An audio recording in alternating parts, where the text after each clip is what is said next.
नमस्कार, आप देख रहे हैं भारतीय मीडिया नेटवर्क।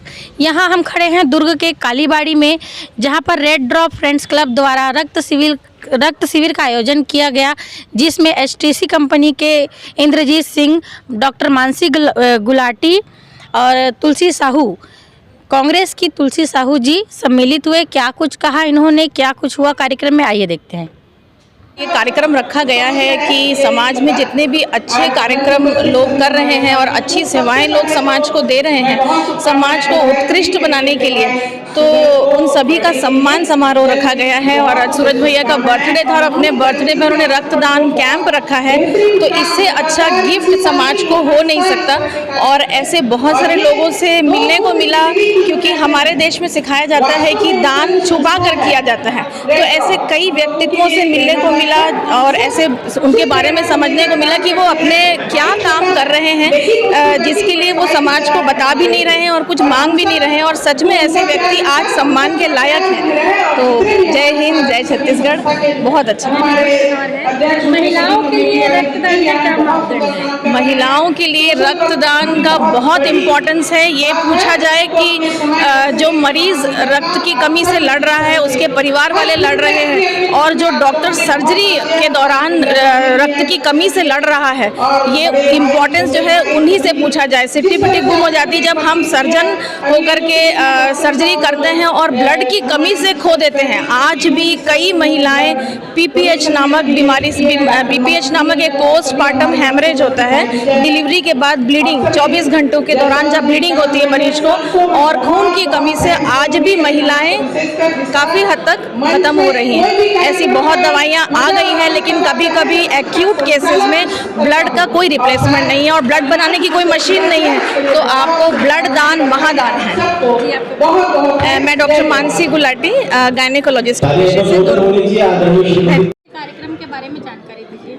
सबसे पहले तो मैं रेड ड्रॉप सोसाइटी को बहुत बधाई व शुभकामनाएं दूंगी, और साथ ही आज मेन उसके सूरज साहू जी, जिनका आज जन्मदिन है, उनको भी बहुत बधाई और शुभकामनाएं दूंगी। जिस तरह से आज कार्यक्रम आयोजित हुआ, हम सब के लिए भी प्रेरणादायक है। और 2 बूंद जीवन का जो कहते हैं हम, ब्लड डोनेशन वास्तव में एक ऐसा 2 बूंद व्यक्ति को मिल जाए तो जीवन मिल जाता है। तो हम सब ये जो ब्लड डोनेशन, ये सीख है हम लोगों के लिए। लगातार काफ़ी समय पहले लोगों को ब्लड डोनेशन में ये सोच होती थी कि ब्लड देने से शरीर पे हम कमज़ोर हो जाएंगे, लेकिन आज लोगों में जो जागरूकता आई है कई विगत 8-10 सालों में, कि ब्लड देने से हर 3 महीने में हम ब्लड देते रहें, और देने से तो ये जो सोच पैदा हुई है इन सब कार्यक्रमों की वजह से। इसलिए मैं जितने भी हमारे यहाँ टीम आए हुए हैं, जिस तरह से काम करते हैं, आज भाई सूरज ने, चाहे विकास जायसवाल ने, जिस तरह से लगातार इन लोगों ने कई वर्षों से, मैं लगातार इनके कार्यक्रम में आ रही हूँ, लोगों को एक नई जागरूकता के साथ आने वाली पीढ़ी को उन्होंने बताया है कि ब्लड का महत्व क्या है और ब्लड क्यों देना चाहिए, और ब्लड बिल्कुल देना चाहिए। गांव-गांव में उन्होंने संस्था फैलाई है ब्लड डोनेट का, और लोगों में एक जागरूकता फैलाई, उसके लिए बहुत शुभकामनाएं देती हूँ। बहुत सुंदर आयोजन है। इस तरह का आयोजन हम सब के मनोबल को बढ़ाता है, और आने वाले जो बीमार हैं, जो जिंदगी जिनको दे पाते हैं 2 बूंद हम रक्त का, शायद हम सब उसके लिए प्रेरणा, उनसे हम प्रेरणा ले रहे हैं। ये मैं कहना चाहूँगी। रक्तदान के लिए प्रेरित करने के लिए क्या मैं प्रत्येक युवाओं को कहूँगी, चाहे वो हमारे घर के हों, बाहर के बच्चे हों, सभी को, गांव के सभी बच्चों को कहूँगी कि ब्लड देने से किसी को कोई कमजोरी नहीं आती है, और बिल्कुल ब्लड देना चाहिए हर 3 महीने में, क्योंकि जीवन दान महादान है। हम सबको खूब आगे आके ब्लड रक्तदान करना चाहिए, और ये महादान में, यदि उस महादान में हम एक आहुति भी हमारी होती है, ये हम सब के लिए उपलब्धि होगी। धन्यवाद। मैं श्रीमती तुलसी साहू, अध्यक्ष हूँ जिला कांग्रेस कमेटी दुर्ग ग्रामीण की भी, भिलाई की भी, और आज मैं AICC कोऑर्डिनेटर हूँ OBC डिपार्टमेंट की।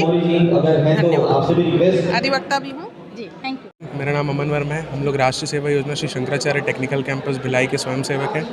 हम लोग का मेन काम ये होता है कि कभी भी ब्लड का रिक्वायरमेंट हो, चाहे वो कहीं से भी हो, हम लोग उसमें ये नहीं देखते कास्ट, रिलीजन, कहाँ से है, कौन किस छोटा हो नीचा हम लोग कुछ नहीं देखते, और उस टाइम हमारे पास जो भी काम रहता है वो सारी चीज़ हम लोग छोड़ के सबसे पहले हम लोग जो हमारा जो रिपोर्ट रहता है हमारे साले वॉलंटियर्स हम लोग उसको निकालते हैं। हम लोग रिक्वायरमेंट चेक करते हैं कि कौन सा ब्लड ग्रुप मैच हो रहा है, फिर हम लोग उसको कॉल करते हैं। फिर उसके बाद में हम लोग ऐसा, अगर हम लोग के पास ऐसा है कि अगर हमारे पास कोई रिक्वायरमेंट के लिए ब्लड के लिए आ रहा है तो हम लोग मैक्सिमम ये ट्राई करते हैं कि वो खाली हाथ ना जाए। जैसे कि मैं पूछना चाहूँगी कि बहुत सारे लोग ये सोचते हैं कि जब जैसे कि मैं ही रक्तदान करूँगी तो हम तो निःशुल्क करते हैं, लोग भी ये सोचते हैं कि जब रक्तदान होता है तो वो निःशुल्क होता है, लेकिन जब ब्लड की ज़रूरत पड़ती है, जिनको भी पड़ती है, जो ज़रूरतमंद है उनको कुछ चार्जेस पे करके वो लेना पड़ता है, तो ये किस लिए लगता है सर?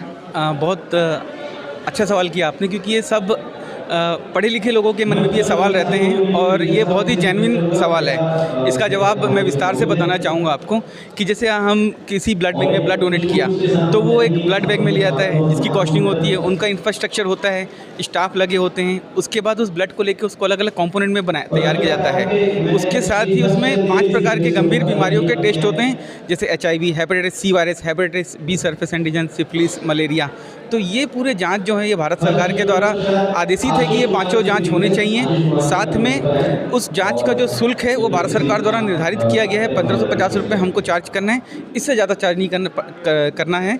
1550 रुपये जो है वो भारत सरकार द्वारा निर्धारित किया गया है और वही जाँच का शुल्क लगता है बस। ये बाकी ब्लड जो देते हैं वो ब्लड उनके लिए निःशुल्क है, परंतु जो जाँच का शुल्क है वो तो देना पड़ेगा उनको।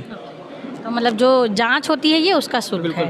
तो सर मैं एक चीज़ और जानना चाहूँगी, क्योंकि एक बार मैंने मेकाहारा में अपनी मम्मी को लेके गई थी, तो वहाँ पे फर्स्ट टाइम जो ब्लड मिला था इमरजेंसी में वो उन्होंने फ्री दे दिया था।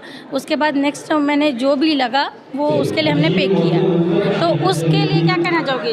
नहीं, फ्री नहीं हुआ होगा, हो सकता है वो बिल में ऐड हुआ हो, आपको वहाँ पर तुरंत पैसा ना देना पड़ा हो।